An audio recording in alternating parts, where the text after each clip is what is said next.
pour ce dernier webinaire de l'année 2025. Il y aura certainement d'autres webinaires qui seront proposés en 2026, peut-être sous d'autres formats. On va réfléchir à ça et tous les sujets que vous souhaitez voir étudiés par la Chambre de commerce sont les bienvenus. Donc, n'hésitez pas à me faire un retour après le webinaire si vous avez des sujets dont vous avez besoin d'approfondir. Alors aujourd'hui, le sujet du jour, c'est un sujet essentiel, c'est le RGPD, donc le règlement général sur la protection des données. Donc pendant 45 minutes, on va essayer de comprendre ensemble ce que c'est le RGPD, pourquoi il vous concerne tous et surtout comment l'appliquer dans vos entreprises, que vous soyez artisan, commerçant ou dirigeant d'une TPE, PME. Pour ceux qui ne me connaissent pas, donc je suis Lydie de Maison, conseillère en numérique à la CCI du Cantal. Moi, j'accompagne les entreprises sur leurs projets digitaux, que ce soit dans la stratégie digitale, de l'audit de site internet, de la communication sur les réseaux sociaux, le référencement local, l'emailing, etc. Et justement, le RGPD est un pilier au niveau de la stratégie numérique responsable de l'entreprise, parce qu'en fait, il touche à tout. Il touche à vos fichiers clients, vos sites internet, vos campagnes marketing, vos ressources humaines. Donc, il est vraiment au cœur du sujet. Quelques mots pour situer le contexte. Donc, la CCI du Cantal est le premier accélérateur des entreprises du territoire. Nous accompagnons les dirigeants sur tous les leviers de performance, le développement commercial, la transition numérique, les ressources humaines, le développement durable international, la reprise d'entreprise, bref, tous les sujets. Et donc voilà, la CCI, c'est vraiment un guichet unique pour vos projets d'évolution, donc n'hésitez pas à faire appel à nos services. La transition digitale avec la CCI, comment ça se passe? C'est un accompagnement sur mesure qui vous permet d'adopter des outils et des pratiques numériques pour transformer votre entreprise. Et puis c'est aussi voilà un accompagnement à chaque étape, à la fois pour des diagnostics personnalisés, du coaching sur mesure s'il y a besoin. Et pour cela, on vous accompagne avec un dispositif qui est déployé par la région, qui est soutenu aussi par l'Europe, qui s'appelle Atout Numérique, en partenariat avec l'ENE, les experts du numérique en entreprise, qui vous permettent de faire du digital vraiment un levier de développement pour votre entreprise, avec deux programmes. Un programme plutôt court qui concerne 3h30 d'accompagnement individuel et un programme un petit peu plus long qui concerne 7 heures de conseil individuel et un atelier collectif qu'on peut faire aussi en webinaire. Donc, il y a voilà, il y a des solutions et des dispositifs pour vous accompagner. Le programme du jour, pendant 45 minutes, on va voir ensemble comment comprendre les principes du RGPD, identifier les obligations pour votre entreprise et surtout mettre en place des actions concrètes proportionnées à la taille et vos moyens, bien sûr. Donc la feuille de route, c'est la définition du RGPD, le traitement des données personnelles, quelles sont les obligations des entreprises et les actions concrètes à mettre en place. Je vais couper ma caméra pour que ce soit plus fluide. Est-ce que vous voyez bien la slide de programme du jour à l'écran? Non, on n'a que la première depuis le début. Ah mince, ça n'a pas Mais déroulé. c'est pas grave. Enfin, Alors, si je coupe la caméra, est-ce que là, vous voyez la slide qui s'appelle programme du jour? non, moi je la vois pas. Je vois toujours la même. Comprendre et appliquer le RGPD, le premier slide depuis le départ. Ok. Alors, qu'est-ce que ça vient de quoi? Ça vient de mon partage. Alors par contre, ah oui, alors c'est peut-être mon PC. Ben, je sais pas. Moi, par contre, en bas de ma fenêtre, je peux faire défiler les slides. Ok, et vous voyez mes notes aussi? Alors non, Non. non, je vois votre visage avec bienvenue. Après, je vois le CCI du Cantal, la campagne d'entreprise. Après, notre slide, enfin oui, tous vos slides, je les vois, mais c'est moi qui les fais défiler. Ok, donc ouais, c'est le défilement qui est partagé. Bon, mais si Mais vous, c'est si vous peut-être arrivez... un problème sur mon PC, hein, je ne sais pas. Ouais, je sais pas du tout. Si les autres participants peuvent me répondre dans la conversation, ça serait super. Oui, bonjour, vous m'entendez? Bonjour. Vous m'entendez? Oui, Moi, c'est pareil, du coup. Il faut que je défile les slides. Donc après, ok. aucun souci, mais Ok. C'est moi de les défiler du coup. Bon, si ça vous embête pas, on reste comme ça? Oui, oui, pas de souci. Vous Ok. nous dites juste de changer de slide quand c'est le moment, quoi. Ok, pas de souci. Merci. Allez, on attaque du coup. Donc le RGPD, qu'est-ce que c'est? Donc l'acronyme, c'est le Règlement général sur la protection des données. Et donc c'est vraiment un texte de référence européen qui est entré en vigueur en mai 2018. Donc là, vous pouvez changer de slide. Le RGPD ou Règlement général sur la protection des données, c'est entré en vigueur en 2018, au mois de mai. Et en fait, il prolonge la loi informatique et liberté de 1978, donc qui était une loi française. Mais le règlement, le RGPD est vraiment là pour moderniser la loi, déjà à l'échelle européenne et pour, bien évidemment, l'ère du numérique. Donc l'idée, c'est d'offrir vraiment un cadre juridique harmonisé au niveau européen, avec des obligations variables selon la taille, l'activité de l'organisation. Autrement dit, en fait, il s'applique à tous, mais pas de la même façon, que ce soit pour une TPE, une mairie ou un groupe international. Donc c'est vraiment là-dessus qu'il faut insister. Alors on change de slide, on est sur la slide pour qui? Le RGPD s'applique dès qu'une organisation traite des données personnelles, c'est-à-dire des informations qui permettent d'identifier une personne physique, directement ou indirectement. Donc ça concerne pour l'entreprise les clients, les salariés, les prestataires, les visiteurs d'un site web.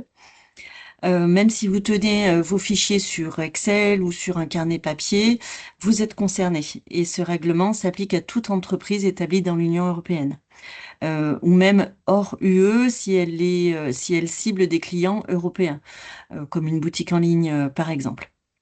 Il faut savoir que là, on parle dans le domaine de l'entreprise, mais moi, je le cite souvent en exemple, même le club de foot qui traite les données pour ses licences des adhérents est concerné par le RGPD. On change de slide. Donc, on est sur la slide qui s'appelle Pourquoi? Pourquoi le RGPD? Donc, il a plusieurs objectifs qui sont clairs. Il améliore la protection et la confidentialité des données. Ça renforce aussi les droits des personnes, donc ça c'est devenu quand même quelque chose d'indispensable. Ça responsabilise les entreprises avec une logique d'autocontrôle des données qu'ils gèrent. Et puis enfin, ça incite aussi à pousser au respect des règles en augmentant les sanctions, parce que bien évidemment, si on n'est pas en règle, il y a des sanctions jusqu'à 4% du chiffre d'affaires ou 20 millions d'euros, et je crois même que il y a du pénal derrière. Donc il faut pas prendre le sujet à la légère, mais rassurez-vous, la CNIL privilégie d'abord l'accompagnement et la pédagogie, surtout pour les petites entreprises. La CNIL, pour rappel, c'est la Commission nationale informatique et liberté, donc qui gère effectivement toute cette partie-là et qui permet de vous accompagner au mieux dans cette démarche. On passe à la partie suivante qui s'appelle donc le traitement des données personnelles. On est donc sur la slide qui s'appelle Une donnée personnelle, c'est quoi? La donnée personnelle, c'est tout simplement, c'est toute information qui permet d'identifier, de manière directe ou indirecte, une personne physique. Donc ça peut être un nom, ça peut être une adresse, un numéro de téléphone, une adresse électronique et aussi une plaque d'immatriculation, un enregistrement vocal, une photo, l'identifiant d'un client s'il y a une référence, l'adresse IP d'un ordinateur, un numéro de sécurité sociale. Enfin, les exemples sont assez vastes. Et dès qu'il est possible de relier une information à une personne, le RGPD s'applique en fait. Si je vous donne un exemple concret, si vous tenez un fichier client avec des coordonnées, ce que en général les entreprises font, avec les historiques d'achat ou les préférences d'achat, ce sont des données personnelles. Si vous gérez un fichier de salariés avec leurs contrats, leurs absences, leurs salaires, là encore, c'est du traitement de données personnelles. Donc vous voyez bien que finalement, le traitement des données, il s'applique dans toutes les lignes en fait de l'entreprise. On passe à la slide suivante. Le traitement des données personnelles. En gros, c'est quoi? C'est toute opération qu'on effectue pour gérer ces données. qu'elles soient d'ailleurs automatisées ou non. Donc ça concerne la collecte, l'enregistrement, le classement de la donnée, sa modification, la consultation, la sauvegarde, etc. Je vous donne un exemple pour que ce soit plus concret. L'envoi d'une newsletter, la gestion d'une base de paye, par exemple, la tenue d'un fichier Excel de fournisseurs, et même la vidéosurveillance, tout ça, ça concerne le traitement des données.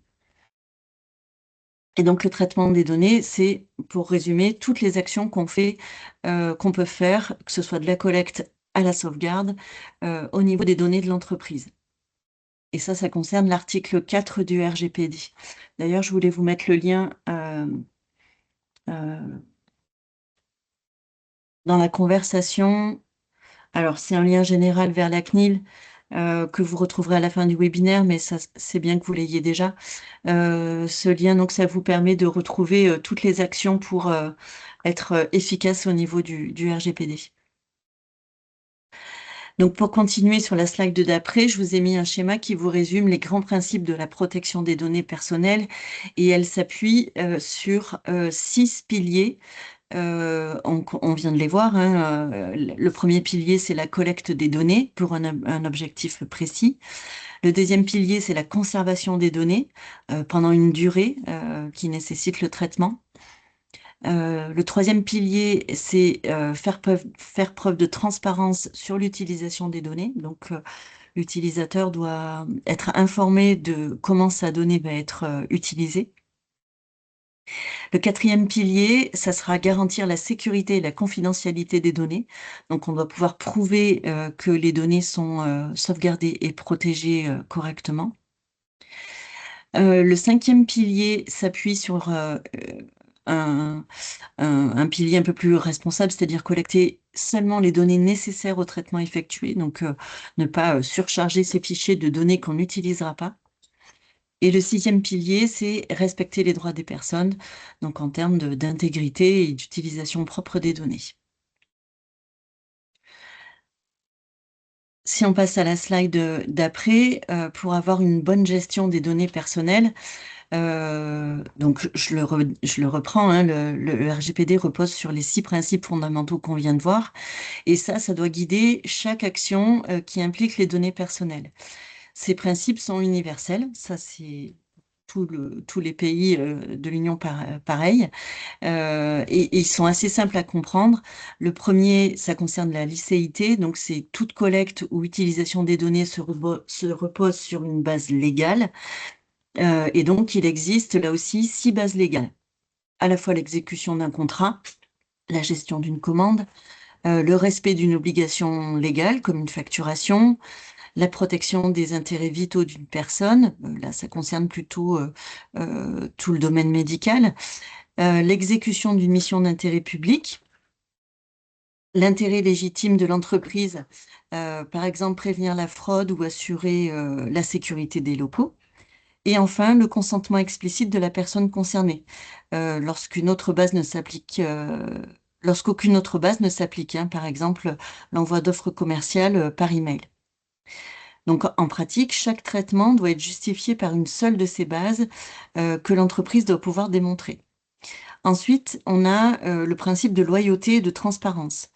Donc, ça fait partie des principes qu'on a vus tout à l'heure, hein. Les personnes dont vous collectez les données doivent être clairement informées de ce que vous en faites, pourquoi vous les collectez, combien de temps vous les conservez, à qui elles sont transmises et quels sont leurs droits. Le troisième principe, c'est la limitation des finalités. Donc, les données doivent être collectées pour un objectif précis et légitime et elles ne doivent pas être utilisées pour autre chose et elles sont donc dans un temps donné.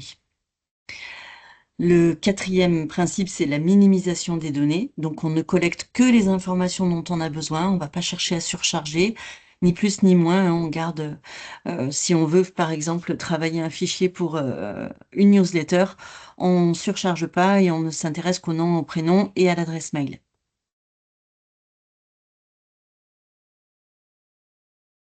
Le cinquième principe, c'est l'exactitude des données. pardon, je suis passée à la slide d'après. Les données doivent être exactes, hein, et mises à jour régulièrement. Donc, on doit prévoir un moyen de corriger ou de supprimer les données si elles sont erronées. Et le sixième pilier, c'est la limitation de la conservation. Donc, les données ne doivent pas être conservées indéfiniment. Donc, on doit définir au départ une durée de conservation qui est adaptée à la finalité du traitement. Un exemple pour que ce soit plus concret, les factures doivent être conservées pendant 10 ans, mais une candidature, donc un CV non retenu, peut être supprimé au bout de 2 ans maximum. Et tous ces éléments, donc, on les retrouve au niveau des durées de conservation, on les retrouve sur le site de la CNIL. Et puis enfin, l'intégrité et la confidentialité des données. Les données doivent être sécurisées, ça veut dire qu'on doit mettre en place des mesures de protection avec des mots de passe robustes, des accès restreints à ces fichiers de données.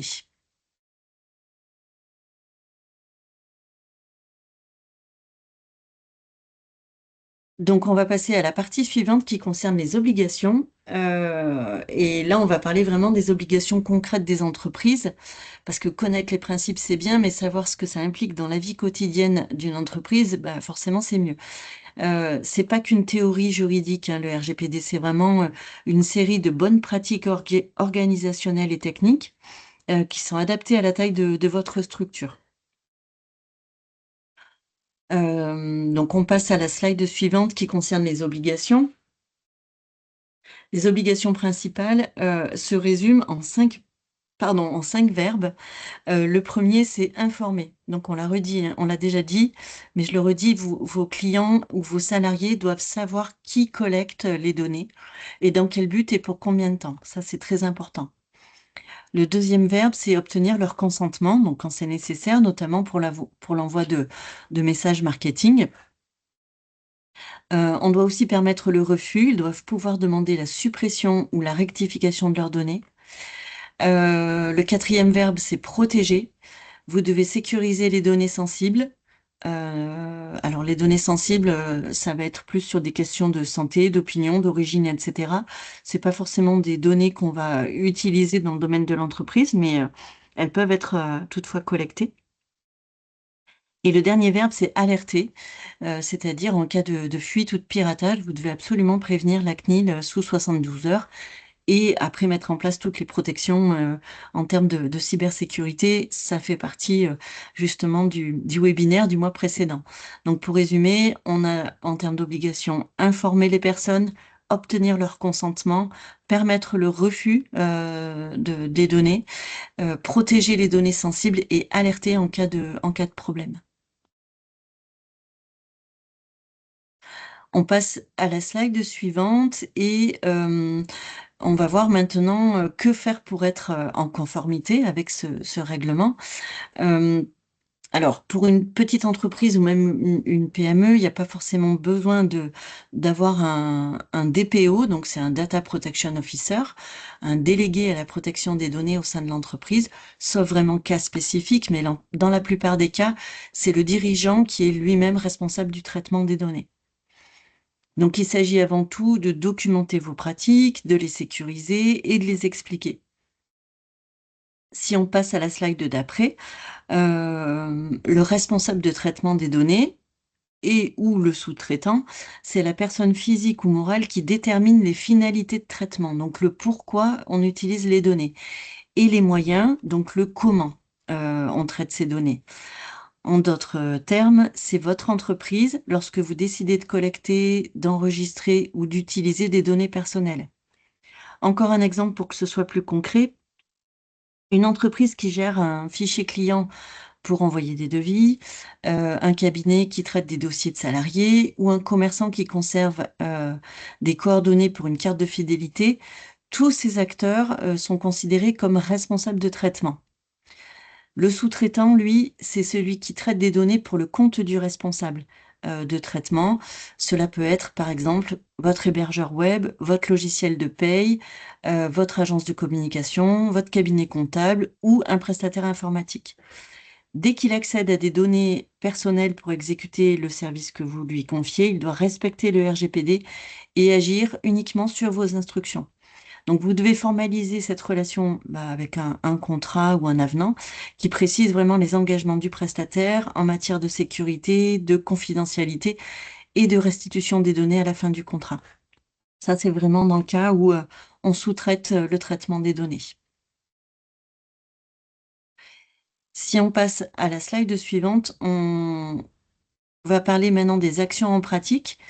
Je vais faire juste une petite pause. Est-ce qu'il y a des questions? Je sais que le sujet est un peu peut-être lourd à expliquer et peut-être aussi difficile à entendre, mais voilà, je tenais à vous faire une première partie assez théorique pour vous expliquer vraiment les, les grands principes du RGPD. Et puis maintenant, on va voilà, passer plus à l'action. Est-ce qu'il y a des questions ou est-ce que c'est OK pour vous pour l'instant? C'est OK, C'est merci. OK. C'est OK. Bon, je suis ravie, je suis rassurée. On peut continuer. Donc, on passe à la slide, enfin à la partie des actions en pratique. Et donc, pour mettre en place les actions en pratique au niveau du RGPD, il y a 4 étapes à respecter. Le premier, donc on passe sur la slide qui concerne les actions en pratique. On va commencer par lister les activités de l'entreprise qui impliquent des données. Donc ça peut être de la prospection, de la gestion de clients, de la gestion de salariés, de la facturation, les utilisateurs de son site web, etc. Pour chaque activité qui seront recensées, on va créer une fiche dans un registre simplifié. Donc pour ça, la CNIL fournit un modèle. Avec le lien que je vous ai transmis dans la conversation, vous avez toutes les étapes qui vont être reprises, toutes les étapes qu'on va voir aujourd'hui, et vous avez le modèle qui est en téléchargement sur la page concernée. Ce registre, il doit rester en interne dans l'entreprise, mais en fait, il doit prouver votre conformité en cas de contrôle. Voilà, donc c'est un registre qu'on doit remplir. Si on passe à la slide suivante, vous avez un aperçu de ce registre qui est ni plus ni moins qu'un fichier Excel à renseigner. Donc avec une fiche principale, un onglet principal pardon, qui vous explique comment remplir le fichier. Et ensuite, vous pouvez dupliquer les onglets pour respecter une fiche par activité de traitement de données. Donc, on peut avoir plusieurs onglets dans son registre qui concernent à toutes les activités de traitement des données. Alors la deuxième partie, ça va être de faire le tri des données qu'on a recensées au sein de l'entreprise. Dans l'entreprise, chaque donnée doit avoir une valeur opérationnelle, c'est-à-dire servir un client, gérer un contrat, suivre un salarié ou même piloter l'activité de l'entreprise. Donc on va supprimer tout ce qui n'a pas d'utilité, c'est-à-dire les anciens devis, des prospects inactifs, des doublons dans les fichiers ou des CV qui sont plus utilisés. Voilà, le tri régulier, ça va vraiment alléger vos bases, améliorer votre efficacité, et puis ça limite le risque en cas de contrôle, ou de cyberattaque, hein, d'avoir des données, qui n'ont pas d'utilité.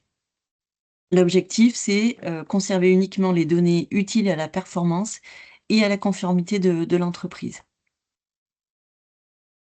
Si on passe à la slide suivante, donc on en est au point 3, ça va être donc de respecter les droits des personnes. Pour cela, donc les clients, les salariés, les fournisseurs, chacun doit pouvoir accéder, corriger ou supprimer ces données, ou bien s'opposer à l'utilisation. Donc l'entreprise, elle doit être capable, de retrouver rapidement les informations, d'où le tri et l'organisation en amont, et d'y répondre dans un délai d'1 mois. On peut mettre en place aussi une adresse de contact dédiée à la gestion des données ou à la suppression des informations. Et puis on va aussi sensibiliser ces équipes, les former à reconnaître ce type de demande et toujours garder une trace des réponses qui sont données. Tout ça, ça permet vraiment de renforcer la transparence et la confiance entre votre entreprise et vos interlocuteurs. Ça prouve aussi que vous respectez les droits et les données. Et enfin, la quatrième partie, la quatrième action qu'on va mettre en place au sein de l'entreprise, ça va être de sécuriser ces données. Donc pour ça, on va protéger ces fichiers de manière la plus sécurisée possible. Tout ça toujours pour garantir la confiance avec vos clients et vos fournisseurs. Donc pour ça, encore une fois, on va adopter des réflexes qui sont simples, avec des mots de passe qui sont forts, une gestion sécurisée aussi de ces mots de passe. Donc on peut utiliser des coffres-forts numériques, etc. On va limiter les accès aux données selon les fonctions. On aura ces logiciels et ces antivirus aussi à jour, hein. On va essayer d'avoir une hygiène numérique la plus respectable, pardon, possible. Et on va aussi sensibiliser ces équipes à la cybersécurité. Voilà, un clic mal placé, hein, peut suffire des fois à compromettre tout un système, donc on garde une vigilance là-dessus. Si toutefois il y a un incident, il faut réagir assez vite, informer la CNIL dans les 72 heures, bien évidemment, mettre en place tout un process de cybersécurité avec, pourquoi pas la gendarmerie. Ça permet vraiment de garder vraiment et de garantir la confidentialité et la continuité de votre activité en toute confiance avec vos interlocuteurs.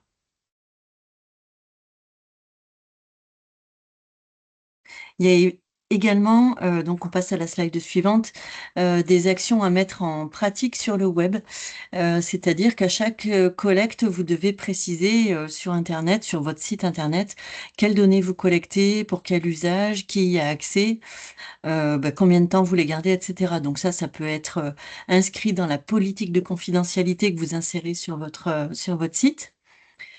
Pour alléger vos formulaires, vous pouvez renvoyer vers une page politique de protection des données. Donc ça peut être intéressant aussi pour éviter de surcharger vos formulaires sur le site. Sur la slide d'après, donc on a bien évidemment les informations indispensables qui sont les mentions légales qui identifient l'éditeur du site. Le bandeau des cookies, ça paraît maintenant indispensable à l'affichage, avec une case à cocher sur du consentement explicite à l'utilisation des données.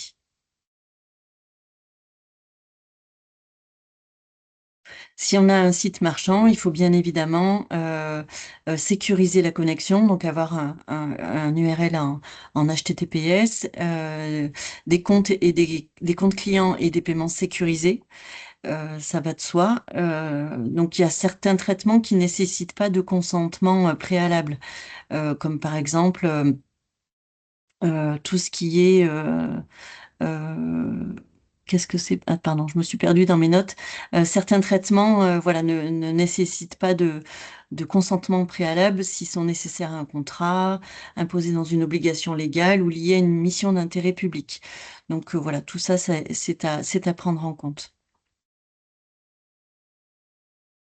Donc la présentation pour aujourd'hui est terminée, mais on peut prolonger les échanges autour du RGPD si vous le souhaitez. Je peux voilà, encore répondre à vos questions pendant une petite dizaine de minutes si vous le souhaitez.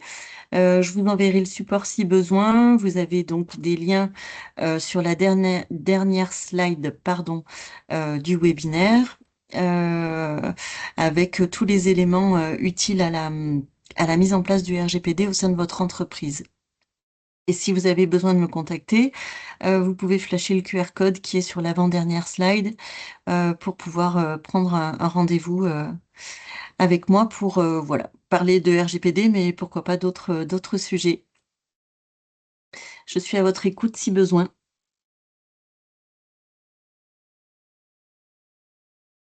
C'est clair, je vous remercie.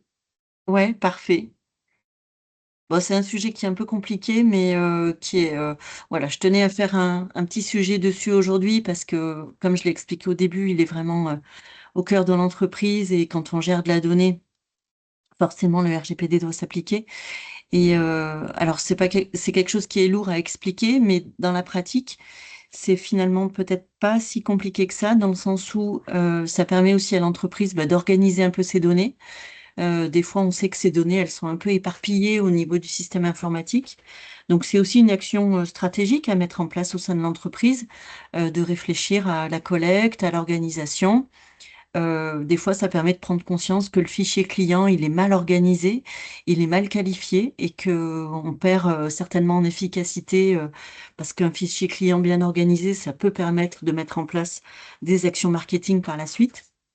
Donc en fait, c'est des fois, une réflexion qui peut se mener et qui peut amener à d'autres actions, en plus d'être en conformité.